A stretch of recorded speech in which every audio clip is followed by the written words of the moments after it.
Who wants to share with us their gifts and talents? Swimming, Swimming, very good. golf, Golf, ice skating, ice skating, baseball, baseball. Let's get some of third graders.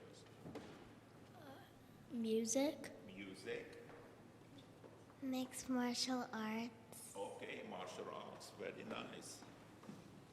tennis, Tennis, swimming, swimming, art, art, very good. Now, what do you do with that gift? Do you guys practice it? Do you play if it's golf or martial arts, or do you use it or you just don't?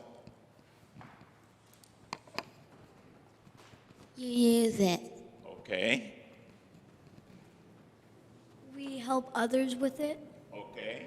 So you use it, and part of it is because you enjoy doing that sports, right? Or you enjoy arts or music. So you like to use it because it makes you feel good. But also, like he said, we use it to help others with it. What do you think of somebody who has some gifts and talents but never used it? Is that a good thing? No. Why not?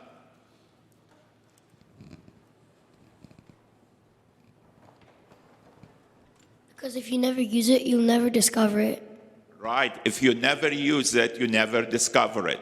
Now, some of the gifts and talents we have is we're born with, right? Like if you're an artist, you like art. Sunday you're just drawing or doing different things, and people say, look, you're very good as an artist, right? Some other gifts, because we like them, we have to learn them, we have to practice them, like in sports, right? You might like swimming, but you have to practice it more so you can become a better swimmer.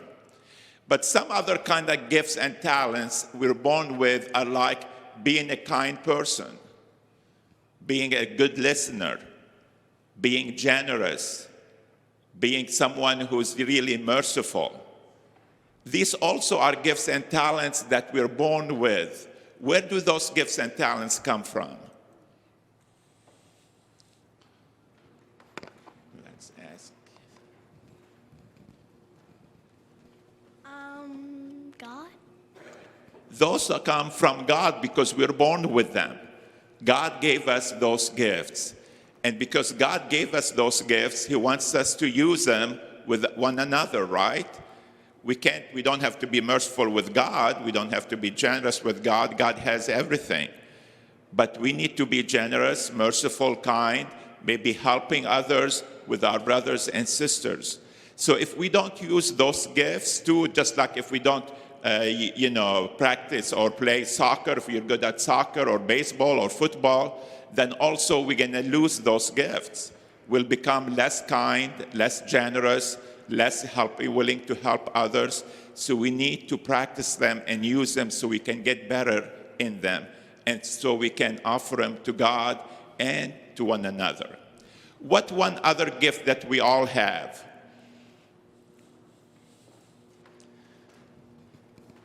We have the gift to pray. The gift of prayer, very good. Faith. Faith, very good. We all have been given the gift of faith. We all know about Jesus, right? And that's one gift that Jesus wants us to share with others. Because when we share that gift with others, then they get to know Jesus. And then they too one day will go to heaven if they follow Jesus. Sometimes we forget this most important gift that we have, the gift of our faith, the gift of knowing Jesus. And sometimes we're not willing to learn more about Jesus so we can share him better with the others. What ways how can we share Jesus with others? Well, you can pray to them or tell them something nice. Okay, be nice to others, but tell them you're doing it because you follow Jesus, you're a disciple of Jesus. You can tell them to go to church. You can invite them to come with you to church. Very good. You can spread the good news. You can spread the good news when you're talking with your friends or maybe family members. Just mention Jesus. Or if someone tells you they're having a problem, you can say, well, let us pray for you. And just pray for them. Okay? So there's a lot of ways that we can share Jesus.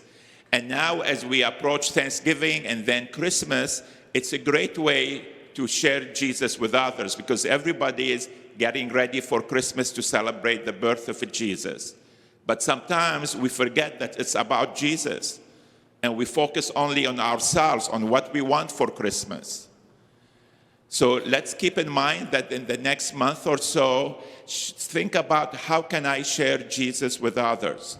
How can I bring the joy of the birth of Jesus to other people?